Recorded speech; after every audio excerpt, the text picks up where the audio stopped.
नमस्कार दोस्तों, साहित्य समाधान के मंच से मैं डॉक्टर रीता गौड़ आपका हार्दिक स्वागत करती हूँ, अभिनंदन करती हूँ। दोस्तों, आज मीरा पदावली पर हमारा ये चौथा सत्र है और धीरे धीरे हम मीरा पदावली को बिल्कुल पूरा करने वाले हैं।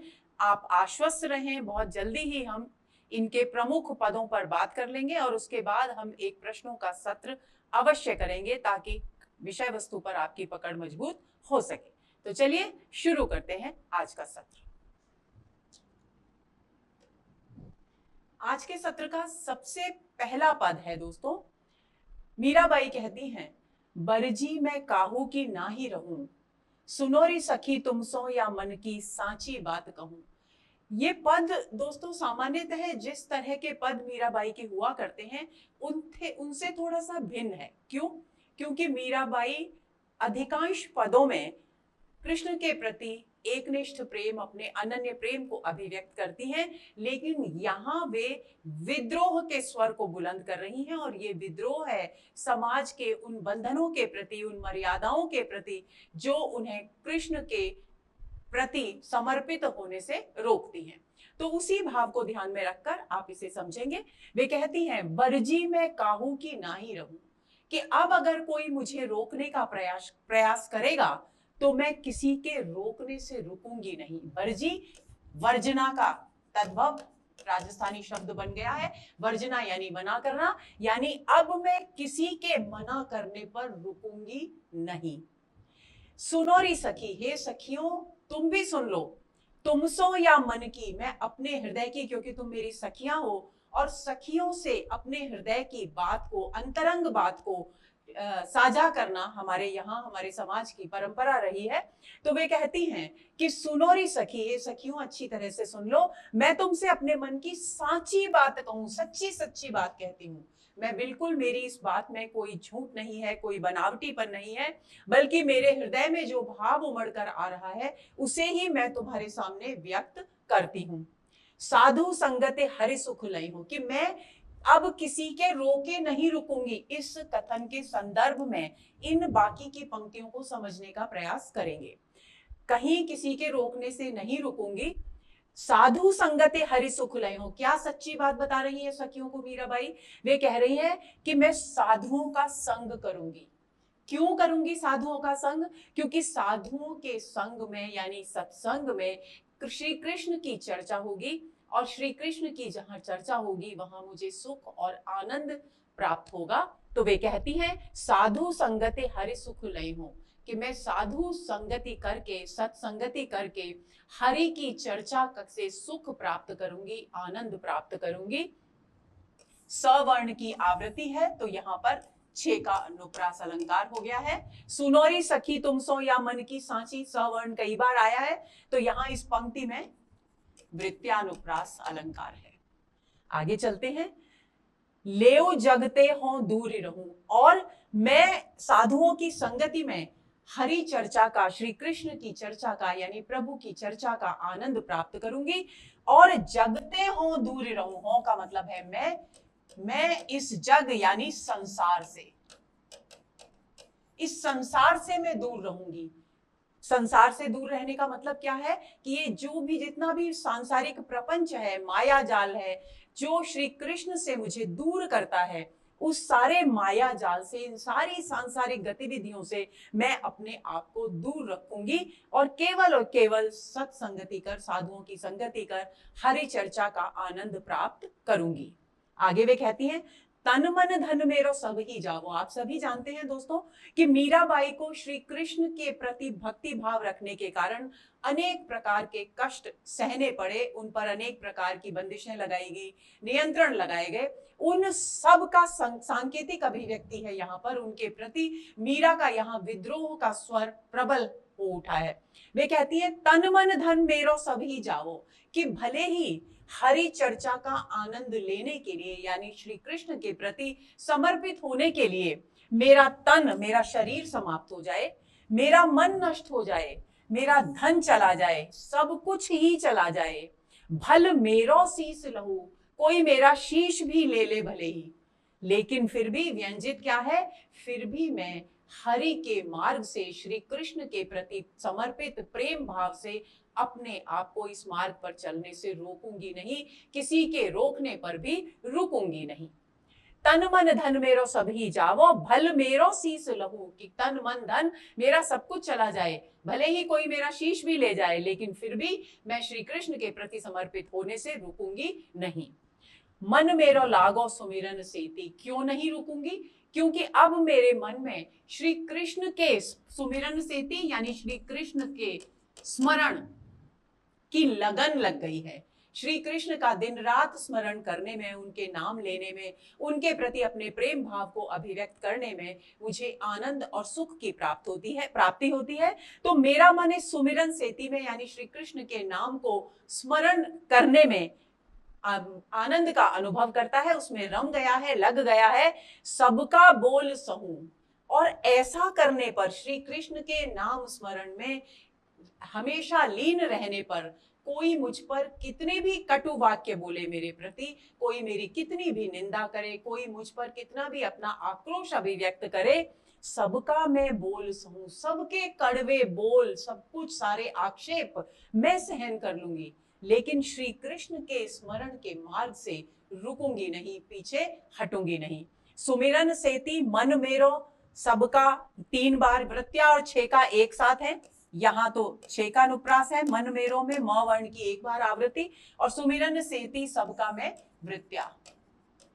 ज्यादातर आप देखेंगे क्योंकि ये एक सहज भावाभिव्यक्तियां हैं मीराबाई की, तो यहाँ अलंकारों का आडंबर नहीं है दोस्तों, यहाँ केवल और केवल सहज भावनाओं की अभिव्यक्ति है। आगे वे कहती है, मीरा के प्रभु गिरधर नागर सतगुरु शरण गहूं।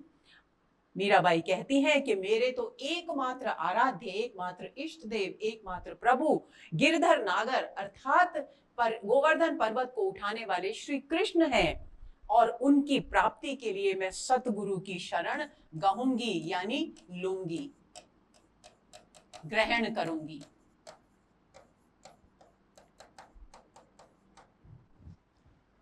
इस प्रकार इस पद की सबसे खास बात यह है कि पहली पंक्ति में और फिर जगतों से दूर रहूं, कोई मेरा शीश ले ले, खास तौर से प्रथम पंक्ति और तन मन धन, इन दोनों ही पंक्तियों में मीरा का प्रबल विद्रोह भाव उभर करके सामने आया है।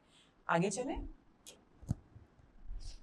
अगला पद, मीरा मगन भई हरि के गुण गाए, सांप पिटारा राणा भेजिया, मीरा हाथ दिया जाए। अब इस पद में दोस्तों जो कुछ भी वर्णित किया गया है उसे आप सब अच्छी तरह से बार बार बचपन से ही पढ़ते चले आ रहे हैं, तो इसमें ऐसी कोई कठिन बात नहीं है, लेकिन फिर भी क्योंकि ये पद है और प्रश्न पूछा जा सकता है, न जाने कैसे घुमा फिरा कर पूछा जाए, तो हमारे लिए इस पद को भी समझना जरूरी है। मीरा मगन भई हरि के गुण गाए। मीराबाई, अब देखिए एक बार फिर यहाँ कृष्ण के प्रति उनका एकनिष्ठ और अनन्य प्रेम मुखरित हो गया है। वे कहती है कि मीरा मगन भई हरि के गुण गाए, कि मीरा हरि यानी श्री कृष्ण का गुणगान करके मगन हो गई है। मीरा मगन मा वर्ण गुण गाए, मा वर्ण की ग वर्ण की एक आवृत्ति, तो 6 का अनुप्रास अलंकार। सांप पिटारा राणा भेजा। अब मीरा के यहाँ पर आगे क्या व्यंजित है कि मीरा के हरि के गुण में लीन रहने पर, हरि का गुणगान करने में यानी भजन कीर्तन में लीन रहने पर उनके जीवन में, निजी जीवन में क्या क्या रुकावटें आई राज परिवार की ओर से, उनकी यहाँ पर सांकेतिक अभिव्यक्ति है। वे कहती है सांप पिटारा राणा भेजा, क्योंकि वे दिन रात सत्संगति में लीन रहती थी, श्री कृष्ण की प्रतिमा के समक्ष तन्मय होकर के नृत्य करती थी, जो राजकुल की मर्यादाओं के विपरीत था। तो राणा जी ने ये सोचा कि ये इस राजकुल की मर्यादाओं को भंग कर रही है, उनके समाज में उनका मजाक उड़ रहा है, उनके राज परिवार का अपमान हो रहा है, तो ऐसी स्थिति में इस मीराबाई को सांप भेज करके इनकी जीवन लीला को समाप्त कर दिया जाए। तो उस उद्देश्य से उन्होंने एक सुंदर सी पिटारी मीराबाई के पास भेजी, जिसमें कि सांप थे, कि जैसे ही मीराबाई उसे खोलेंगी वैसे ही वे सांप उन्हें डस लेंगे और वे मृत्यु को प्राप्त हो जाएंगी और राज परिवार को मीराबाई से मुक्ति मिल जाएगी। तो वे कहती हैं सांप पिटारा राणा भेजा, सांप का पिटारा राणा जी ने मेरे लिए भेजा, मीरा हाथ दिया जाए। और जो भी लेकर आया सेवक सेविका, उसने मीरा के हाथ में जाकर के दिया। नहाए धोए जब देखन डाली, जब स्नान आदि से निवृत्त होकर मीरा ने सोचा कि देखती हूँ राणा जी ने मेरे लिए क्या उपहार भेजा है, तो उन्होंने पिटारा खोलते ही उन्होंने देखा कि जो सांप राणा जी ने भेजे थे वो शालिग्राम की मूर्ति में परिवर्तित हो गए हैं। ये क्या है? श्री कृष्ण की कृपा, यानी भगवत भक्ति की कृपा। आगे वे कहती हैं, जहर का प्याला राणा भेजा अमृत दीन बनाए। मीराबाई कहती हैं कि उनकी जीवन लीला समाप्त करने के लिए उनके सत्संगति में लीन रहने, श्री कृष्ण के भजन में लीन रहने से परेशान होकर राणा जी ने उनके लिए विष का प्याला भेजा। लेकिन वो विष का प्याला भी मीराबाई श्री कृष्ण के प्रति अनन्य प्रेम भाव रखते हुए, पूर्ण समर्पण भाव से श्री कृष्ण के चरणों में विश्वास और प्रेम रखते हुए पी गई, और वो उनके लिए अमृत बन गया, यानी श्री कृष्ण की कृपा से विष अमृत में परिवर्तित हो गया। नहाए धोए जब पीवन लागी हो अमर अचाए, और जैसे ही स्नान आदि करके वे जब पीने लगी तो वो अमृत में बदल गया। अमृत हो अचाए, उनके शरीर में जाकर अमृत में परिवर्तित हो गया। अमृत दीन बनाए, यानी श्री कृष्ण ने उसे अमृत में परिवर्तित कर दिया, और जब स्नान आदि करके वे पीने लगी तो वो उनके शरीर में जाकर अमृत के समान लाभदायक बन गया। आगे चले। सूल सेज राणा ने भेजी दीजियो मीरा सुलाए, और उसके बाद जब ये उपाय भी काम नहीं किया तो राणा जी ने एक शूलों कांटों से भरी शैया मीरा जी के लिए भेजी और कहा कि इस पर मीरा को सुला देना।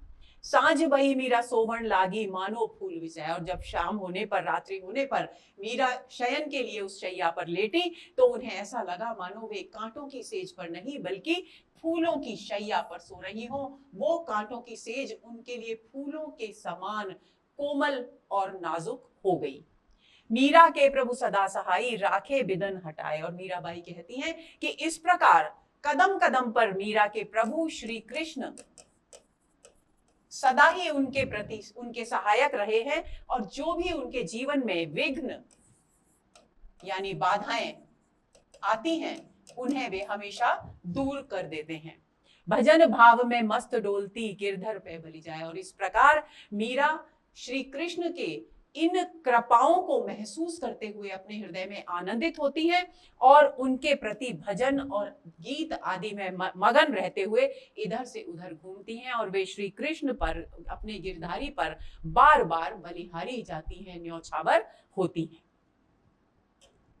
अगला पद, जोगिया जी निस्दिन जोऊ बाट, पाव न चाले पथ दुहेलो आड़ा ओघट घाट।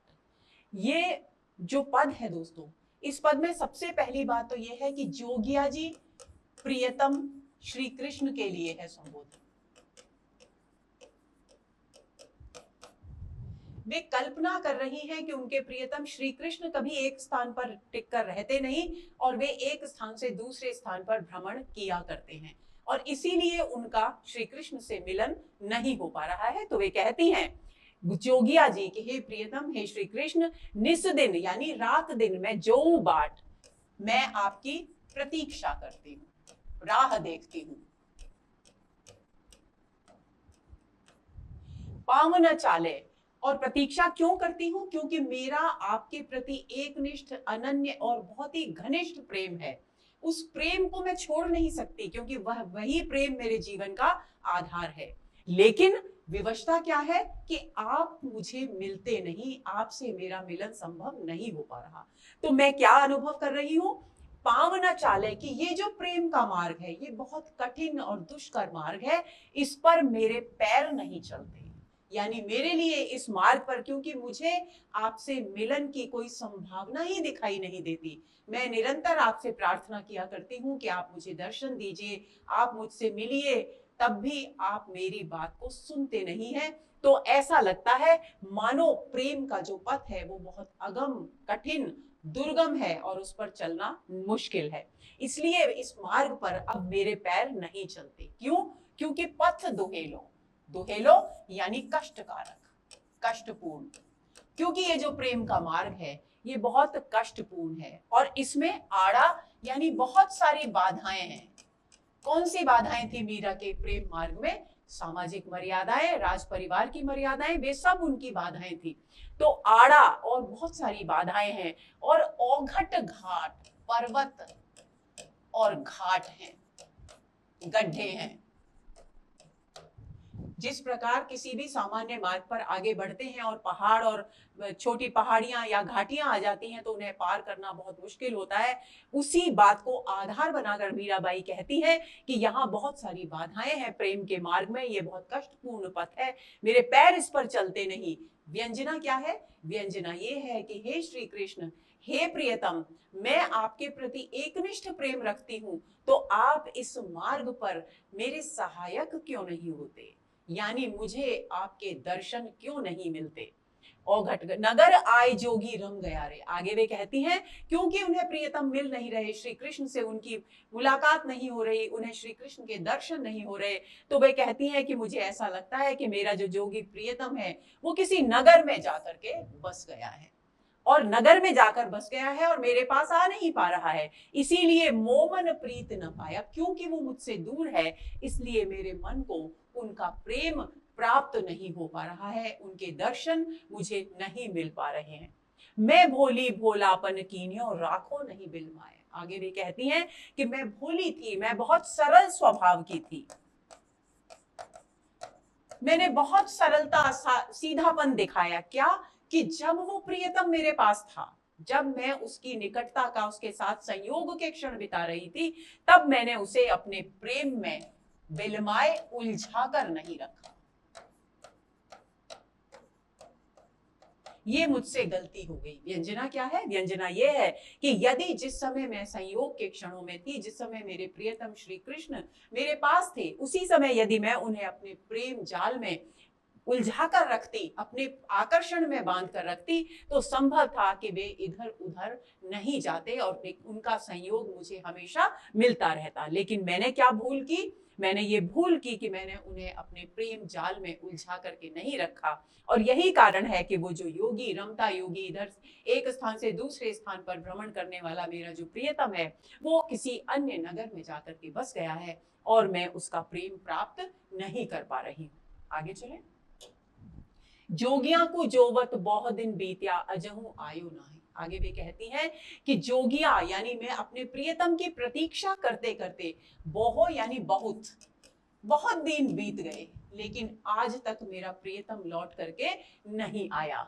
बिरह बुझावन अंतर्यावो, अब वे आप श्री कृष्ण से प्रार्थना करती हैं कि आप नहीं आए, और आपके न आने के कारण वियोग की जो अग्नि है वो मेरे हृदय में प्रबल से प्रबलतर होती जा रही है, मेरा पूरा हृदय और शरीर दोनों उस वियोग की अग्नि में जल रहे हैं। तो हे प्रियतम, यदि आप मुझसे प्रेम करते हैं, मेरे प्रति भी आपका प्रेम है, तो आप विरह बुझावन, इस विरह की अग्नि को बुझाने के लिए कहाँ लगी है? जो मेरे हृदय में लगी है, मेरे हृदय में जो लगी प्रेम की अग्नि है, विरह की अग्नि है, उसे बुझाने के लिए आप मेरे पास आइए।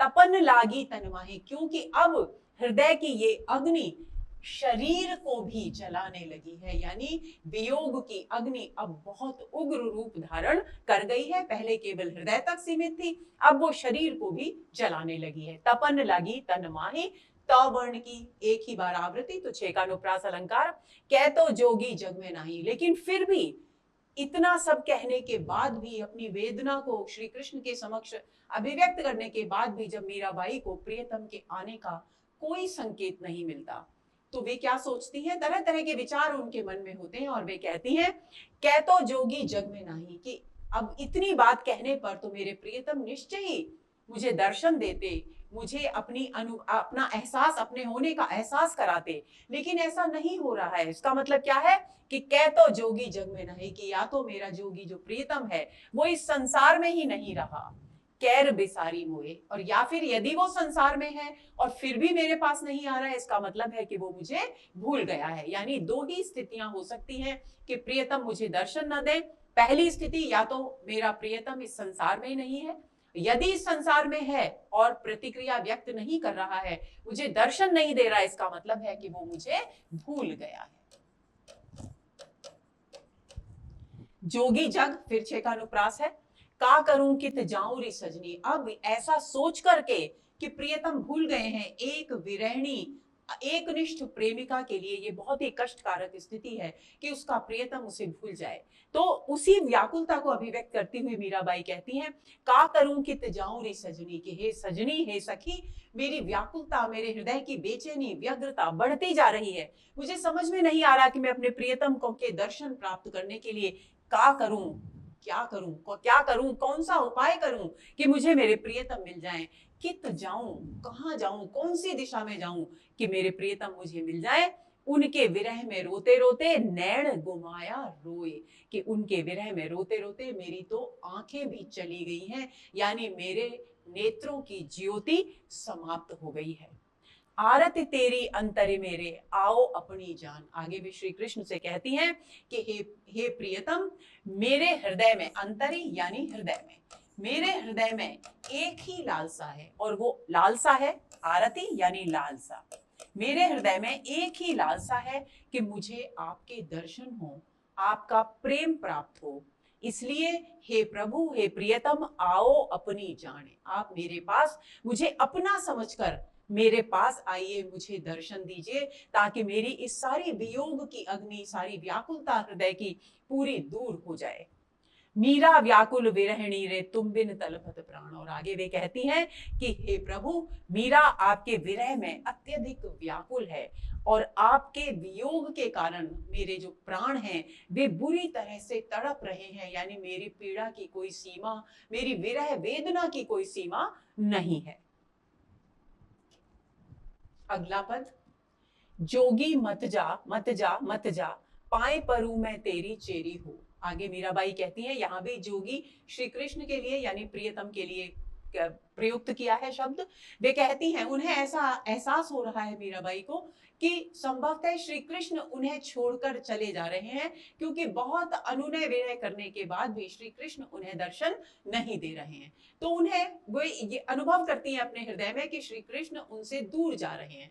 तो वे पीछे से उन्हें पुकारती हैं, अपने प्रेम का हवाला देती हैं, और वे कहती हैं, जोगी मत जा, कि हे मेरे प्रियतम योगी, तू मुझे छोड़कर मत जा, तू मुझे छोड़कर मत जा मत जा, मैं तेरे पैर पड़ती हूँ, मैं तेरी चेरी यानी दासी हूँ, मैं तेरी सेविका हूं, तू मुझे छोड़ करके मत जा।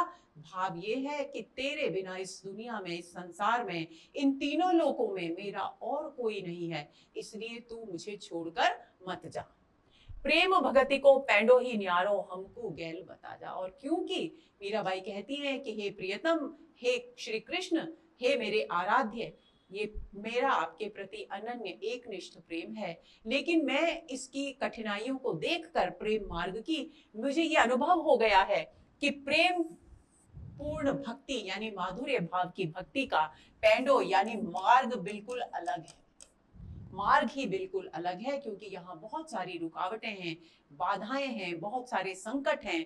तो हे प्रियतम, आप मुझे वो गैल यानी वो रास्ता, वो राह बता दीजिए, जिस पर मैं आसानी से प्रेम भक्ति का सहारा लेते हुए मार्ग पर आगे बढ़ सकूं और अंततः आपको प्राप्त कर सकूं। आगे वे कहती हैं, अगर चंदन की चिता बनाऊं, कि मैं, अगर आप मुझे राह नहीं बता रहे, अगर आप मेरे सहायक नहीं हैं, तो मैं क्या करूंगी, अगर चंदन की अपने लिए चिता बना दूंगी और आपसे निवेदन करूंगी कि अपने हाथ जला जाके आप भले ही जाओ, अगर आप मेरे लिए मुझे अपनी दासी या सेविका मानकर नहीं रुक रहे हैं तो आप भले जाएं, लेकिन जाते जाते मैं अगर चंदन की जो अपने लिए चिता बनाई है उसे अपने हाथों से जला दीजिए, उसमें अग्नि प्रज्वलित कर दीजिए। जलबल भई भस्म की ढेरी, अपने अंग लगा जा। और फिर क्या करना है, फिर क्या मेरी अभिलाषा है, यानी मीराबाई की क्या अभिलाषा है कि जब मैं जल करके पूरी तरह से भस्म की ढेर, राख का ढेर बन जाऊं, तो हे प्रियतम, तुम अपने अंग पर उस राख को मल लेना। भाव क्या है कि जीवन में इस शरीर के रहते भले ही हमारा मिलन न हो सके, लेकिन मृत्यु के बाद राख के रूप में तो कम से कम मेरा आपसे मिलन हो पाएगा। मीरा कहे प्रभु गिरधर नागर, ज्योत में ज्योत मिला जा। मीराबाई कहती हैं कि मेरे आराध्य श्री कृष्ण गोवर्धन पर्वतधारी श्री कृष्ण हैं, हे प्रभु, आपसे इतना निवेदन है कि आप मेरी ज्योति को अपनी ज्योति में मिला लीजिए, यानी आप मुझे अपने आप में समाहित कर लीजिए, यानी मेरी आत्मा को अपने अपने स्वरूप में लीन कर लीजिए, यानी मुझे परम ब्रह्मानंद प्रदान कीजिए। अगला पद, जोगिया रे प्रीत किया दुख होए। आगे वे कहती हैं कि हे जोगी, हे प्रियतम, मैं अच्छी तरह से समझ गई हूं कि अगर कोई व्यक्ति किसी से प्रेम करता है तो उसे निश्चित ही दुख की प्राप्ति होती है, क्योंकि प्रेम का मार्ग बहुत कठिन है, कष्टपूर्ण है और संघर्षमय है। तो वो कहती है कि जोगिया से प्रीत किया दुख होए, कि जोगी ऐसे योगी से, श्री कृष्ण जैसे योगी से प्रेम करने के बाद निश्चय ही दुख मिलने वाला है, क्योंकि वियोग का दुख हमें सहना ही पड़ेगा। प्रीत किया सुख ना मोरी सजनी की, हे सखी, प्रेम करने पर कभी सुख नहीं मिलता।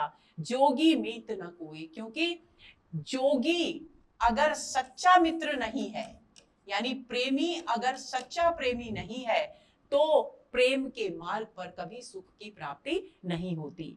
रात दिवस कल ना ही परत है, तुम मिलिया बिन मोए। आगे मीराबाई कहती है कि हे कृष्ण, हे प्रियतम, रात दिन मुझे कल यानी चैन, मुझे चैन नहीं मिलता है। मेरे हृदय आपके मिलन के लिए व्याकुल रहता है, व्यग्र रहता है, और आपसे मिले बिना मैं राहत प्राप्त नहीं कर सकती हूँ, मेरा चित्त शांति को प्राप्त नहीं कर सकता। इसलिए आपसे निवेदन है, व्यंजित है ये, इसलिए आपसे निवेदन है कि आप शीघ्रातिशीघ्र मुझे दर्शन दीजिए, मुझे मिलन का सुख प्रदान कीजिए।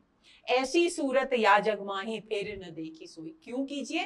क्योंकि इस संसार में मुझे आपके अतिरिक्त और कोई प्रेम करने योग्य दिखाई देता ही नहीं।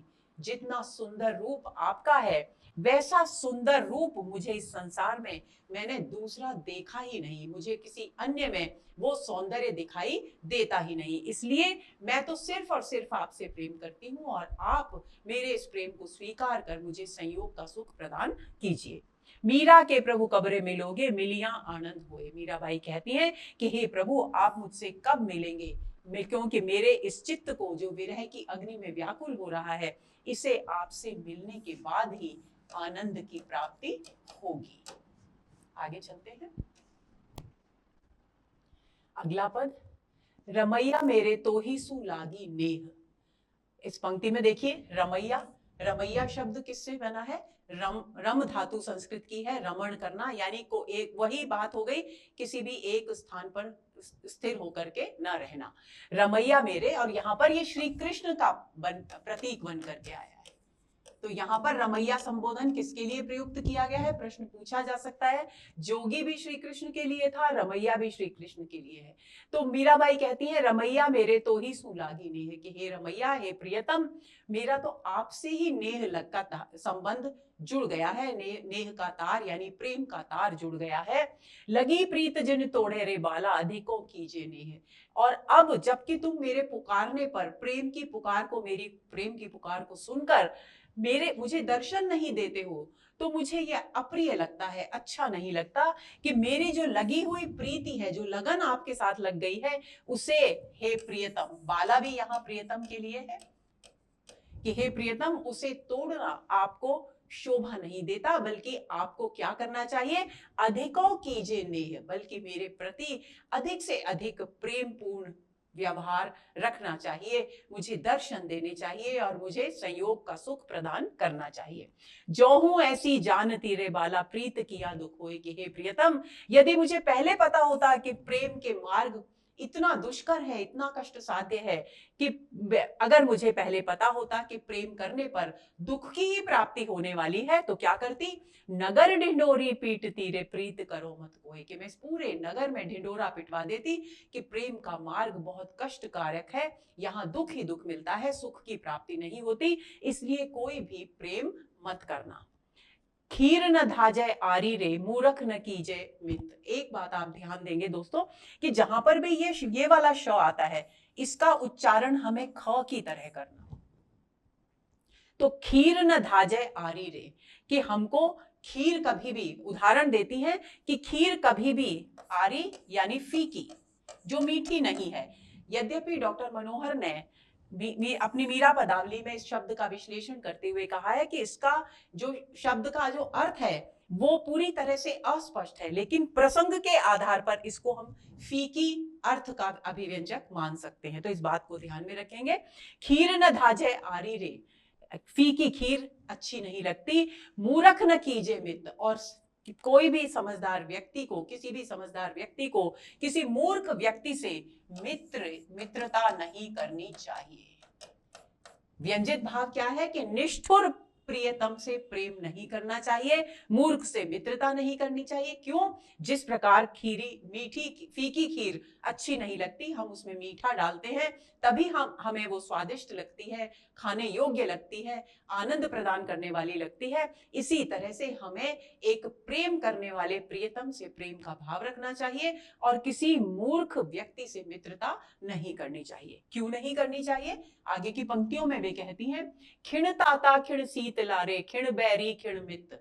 क्यों एक मूर्ख व्यक्ति से मित्रता करना लाभकारी नहीं है? क्योंकि खिण यानी क्षण में तो वो ताता यानी क्रोध करता है, क्रोधी स्वभाव का हो जाता है। क्षण में वो शीतल स्वभाव का हो जाता है, यानी विनम्र और ठंडा हो जाता है। क्षण बैरी, और क्षण में वो शत्रु बन जाता है, और क्षण में वो मित्र बन जाता है। यानी उसके व्यक्तित्व का पता ही नहीं चलता, वो भरोसे के योग्य नहीं होता, क्योंकि किसी भी समय वो अपना स्वरूप, अपना स्वभाव परिवर्तित कर सकता है। इसलिए मूर्ख व्यक्ति से मित्रता कभी नहीं करनी चाहिए। प्रीति करे ते बावरा रे, करी तोड़े रे क्रूर। मीराबाई कहती हैं कि जो प्रेम के संबंध को स्थापित करते हैं वे बावले होते हैं, सरल स्वभाव के होते हैं, क्योंकि वे बिना कष्टों का अनुमान लगाए ही प्रेम कर बैठते हैं। लेकिन जो प्रेम करके तोड़ते हैं वे मनुष्य क्रूर स्वभाव के होते हैं, कठोर स्वभाव के होते हैं। प्रीति निभावन दल के खम्बन ते कोई बिरला सूर। आगे वे कहती है कि प्रीति, क्योंकि प्रीति का, प्रेम का मार्ग कष्टों से भरा हुआ होता है, इसलिए जो व्यक्ति प्रेम के मार्ग पर कष्टों को सहते हुए भी प्रेम के संबंध को निभाता है वो कोई दल के खंबन यानी महान योद्धा ही होता है। यानी कोई पराक्रमी व्यक्ति या कोई बिरला ही शूरवीर व्यक्ति प्रेम के मार्ग पर चलकर कष्ट सहते हुए भी प्रेम को निभाने का साहस रखता है, सामर्थ्य रखता है। कोई व्यंजना क्या है? व्यंजना ये है कि कोई भी साधारण व्यक्ति प्रेम का निर्वाह नहीं कर पाता। तुम गजगिरी को चूत रो रे, हम बालू की भीत। आगे वे कहती हैं कि हे प्रभु, हे श्री कृष्ण, मैं जानती हूं कि आपका और मेरा कोई मेल नहीं। क्यों? क्योंकि आप तो गजगिरी का चूतरो यानी चबूतरा है। गजगिरी यानी चूने का बना पक्का चबूतरा, गजगिरी का पक्का चबूतरा है, यानी दृढ़ और अद्भुत व्यक्तित्व के धनी हैं। हम बालू की भीत, और हम तो एक बालू की दीवार हैं जो तेज हवा चलने पर भी गिर जाती है, यानी हमारा कोई अस्तित्व ही नहीं है। तो ऐसी स्थिति में आप दृढ़ता का प्रतीक हैं और हम अस्थिरता का प्रतीक हैं। तो यद्यपि हमारा और आपका कोई तालमेल नहीं है, लेकिन फिर भी मैं ये जानती हूं, लेकिन फिर भी मैं आपसे एक अनन्य प्रेम भाव रखती हूं। अब तो म्या कैसे बने रे, अब क्योंकि हमारे बीच कोई तालमेल नहीं है, आप चूने का बना हुआ पक्का चबूतरा है और मैं बालू की दीवार के समान क्षण भंगुर हूं। ऐसी स्थिति में तो म्या यानी तेरे और मेरे बीच बने कैसे बन सकती है, यानी हमारा निर्वाह यद्यपि असंभव है, लेकिन फिर भी हे श्री कृष्ण, हे प्रियतम, हमारी जन्म जन्मांतर की प्रीति है, तो पूर्व जन्म की प्रीति। तो भले ही आज हमारा संबंध बेमेल है, लेकिन पूर्व जन्म का हमारे संबंध है, उसका याद करके आप इस प्रेम को निभा लीजिए। एक थाने रो पियारे, एक आंबो एक बूल के। अब आगे वे उदाहरण के द्वारा अपने मनोभावों को अभिव्यक्त करती हैं। वे कहती हैं कि हम एक ही स्थान पर आम का वृक्ष भी लगाएं, आंबो यानी आम का वृक्ष लगाते हैं, और वहीं पर हम लगाते हैं बबूल का वृक्ष, लेकिन दोनों समय आने पर जब वृक्ष बन जाते हैं तब वे समय आने पर अपने अपने स्वभाव के अनुसार ही फल देते हैं। तो क्या वाको रसनी को लागे रे वाको बाकी लागे सूल के। एक का यानी आम के वृक्ष पर जब आम फलते हैं तो उन आमों का रस बहुत मीठा मीठा अच्छा लगता है, लेकिन बबूल जब अच्छा बड़ा वृक्ष बनता है तो उसके कांटे चुभते हैं, लेकिन फिर भी दोनों साथ साथ उगते हैं। तो कहने की का तात्पर्य क्या हुआ कि इसी प्रकार मैं बालू की भींत हूं, आप चूने का बना हुआ पक्का चबूतरा हैं, हमारे बीच कोई मेल नहीं है, लेकिन फिर भी क्योंकि हमारे बीच पूर्व जन्म का प्रेम संबंध है तो आप इसका निर्वाह कीजिए। मेरी सुपात्रता की तरफ ध्यान मत दीजिए कि मैं आपके योग्य हूं या नहीं, आप पूर्व जन्म के प्रेम के संस्कार का स्मरण कर मेरे प्रति प्रेम प्रदर्शित कीजिए, प्रेम का निर्वाह कीजिए। ज्यू डूंगर का वाहला रे यूं ओछा तना सने है। वो कहती है, मीराबाई कहती है कि जो ओछे व्यक्ति होते हैं यानी निम्न कोटि के व्यक्ति होते हैं, उनका प्रेम तना यानी उनका स्नेह यानी उनका प्रेम कैसा होता है, ज्यू डूंगर का वाहला। डूंगर यानी पर्वत से बहने वाला बरसाती नाला।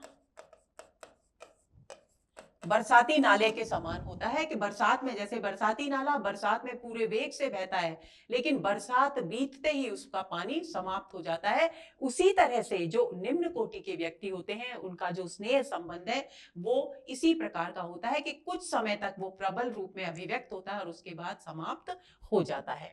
बहता बहे जी उतावला रे, कि जब वो ये डूंगर का जो वाहला होता है यानी जो पहाड़ से निकलने वाला बरसाती नाला होता है, वो जब बहता है बरसात में तो वो बहुत वेग से उतावलेपन से बहता है, तेजी से बहता है। वो तो लटक बतावे छे, और नीचे गिरते ही जल्दी ही उसका छेह यानी उसका अंत भी हो जाता है। जैसे ही बरसात जाती है उसका अंत हो जाता है, उसका जल समाप्त हो जाता है।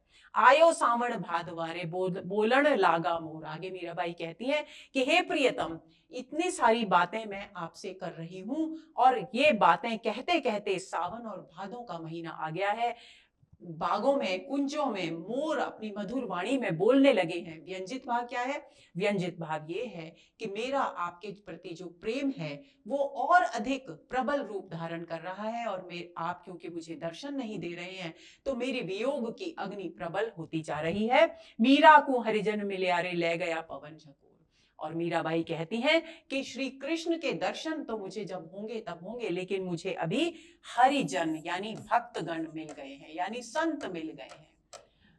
ले गया पवन झकोर, और जिस प्रकार पवन अपने वेग के साथ तिनकों को उड़ा ले जाता है, उसी तरह से मैं इन भक्त जनों के भक्ति भाव में बह गई हूं, यानी श्री कृष्ण की भक्ति में पूरी तरह से लीन हो गई हूं।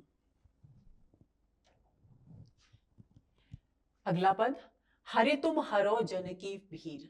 अब देखिए यहां पर एक और अलग भाव मीरा का ऐसा लगता है कि अभिव्यक्त हो रहा है, क्योंकि यहां जन शब्द इस्तेमाल हुआ है। तो जन शब्द के द्वारा वो किस बात पर? कृष्ण के लोकोपकारी रूप को अभिव्यक्त कर रही है।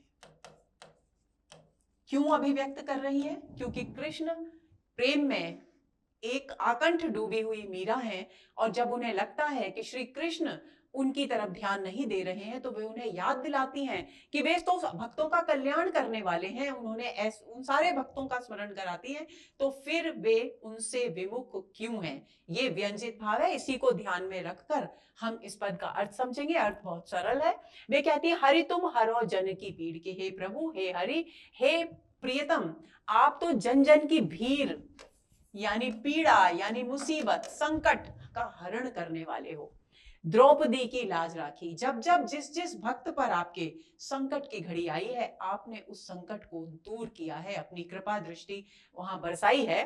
तो जिस तरह से जब दुशासन ने भरी राजसभा में द्रौपदी का वस्त्र हरण करने की इच्छा शुरू की, करने का कार्य शुरू किया, तब आपने द्रौपदी की लाज की रक्षा की और उसका चीर इतना बढ़ा दिया कि वो द्रौपदी को चाह कर भी निर्वस्त्र नहीं कर सका। तुम बढ़ायो चीर, आपने उनकी चीर बढ़ा दिया और उनके अस्मिता की, उनकी प्रतिष्ठा की रक्षा की। भक्त कारण रूप नरहरि धर्यो आप शरीर। और इतना ही नहीं, आपने भक्त को पीड़ा में देखकर, यहाँ भक्त से प्रहलाद की ओर संकेत किया गया है। भक्त प्रहलाद को जब आपने कष्ट उठाते हुए देखा भगवत भक्ति के कारण, तो आपने नरसिंह अवतार ग्रहण किया, आपने शरीर धारण किया, नरसिंह अवतार ग्रहण किया, ताकि आप अपने भक्त की पीड़ा का हरण करें। और उस पीड़ा का हरण करने के लिए हिरण कश्यप न रह गया है, हिरण कश्यप मार लीनो, आपने हिरण्य कश्यप नामक राक्षस को मार दिया, उसका वध किया। और धर्यो नाहिन धीर, और उसका वध करने में एक पल की भी देरी नहीं लगाई, क्योंकि आपका अनन्य भक्त प्रहलाद संकट में था, कष्ट में था। बूढ़ते गज ग्राह मारे। और इसी प्रकार ऐसा कोई, ये दो उदाहरण ही नहीं है, बल्कि ऐसे अनेक उदाहरण हैं जबकि भक्त की पुकार पर, उसको संकट में देखकर आप उसकी रक्षा के लिए वहां पहुंचे हैं। इसी प्रकार जब मगरमच्छ ने जल में गज, आपका जो भक्त था गज हाथी, उसके पैर को पकड़कर उसे खींचना शुरू किया, और उसने जब आपका नाम पुकारा तो आप तत्काल वहां पहुंचे और आपने ग्राह को मारा, उसका वध किया, और गज को, जो कि आपका भक्त था, उसे तत्काल जल से बाहर निकालकर उसका संकट दूर किया। दासी मीरा लाल गिरधर दुख जहां तहां पीर। इसलिए हे प्रभु, जब आप अपने भक्तों का इतना उद्धार करने वाले हैं, तो भला मैं मीरा भी आपकी दासी हूं, आप मेरे संकट की ओर ध्यान क्यों नहीं देते, मेरा उद्धार क्यों नहीं करते। दुख जहां तहां पीर, क्योंकि जहां पर दुख होता है वहीं पीड़ा होती है। तो आप मेरी इस पीड़ा को पर भी दृष्टि डालिए, व्यंजित है कि मेरा उद्धार कीजिए। और मीराबाई का उद्धार कब होगा, जबकि प्रभु श्री कृष्ण, उनके प्रियतम श्री कृष्ण, उन्हें दर्शन देंगे, संयोग का सुख देंगे। दोस्तों, ये हुआ हमारा आज का सत्र। उम्मीद करती हूं कि पद आपको अच्छी तरह से समझ में आ गए होंगे।